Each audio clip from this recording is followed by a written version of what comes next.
ഏ ആ എന്താണ്? അല്ല, കിഡ്നി പറ്റില്ലെങ്കിൽ ലിവറായാലും കുഴപ്പമില്ല. വിശ്വട്ടാ, ആ ഞാനൊരു ബിസിനസ് ഐഡിയ പറയട്ടെ. ആ, അങ്ങനെ എന്തെങ്കിലും നല്ല കാര്യങ്ങൾ പറ.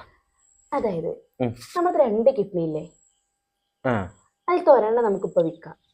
അത് വിറ്റിന് എന്തായാലും ഒരു 20 ലക്ഷം കിട്ടും. പോട്ടെ, ഒരു 15 ലക്ഷം രൂപയെങ്കിലും ഇപ്പൊ കിട്ടൂലേ? ആ അത് കിട്ടിയിട്ട് നമുക്ക് നേരെ കൊണ്ടിട്ട് ഇൻവെസ്റ്റ് ചെയ്യാം. ഇൻവെസ്റ്റ് ചെയ്ത് കഴിഞ്ഞാൽ ലാഭം തന്നെയാണേ. 2-3 വർഷത്തിനാണെങ്കിൽ തിരിഞ്ഞേ നോക്കണ്ട.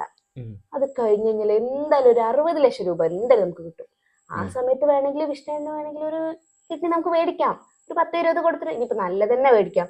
എങ്കിലും നമ്മുടെ അടുത്ത് ബാക്കി കിടക്കല്ലേ, അതൊരു നമുക്ക് എങ്ങോട്ടേലൊക്കെ ട്രിപ്പ് പോയി അടിച്ചു പൊളിച്ച് ജീവിക്കാം. എങ്ങനെയുണ്ട്? ഏ ആ എന്താണ്? അല്ല, കിഡ്നി പറ്റില്ലെങ്കിൽ ലിവറായാലും കുഴപ്പമില്ല, അതിനും നല്ല സ്കോപ്പ് ഉണ്ട്. ശേ, ഇനിയിപ്പോ എമൗണ്ട് പറഞ്ഞത് കുറഞ്ഞു പോയോ?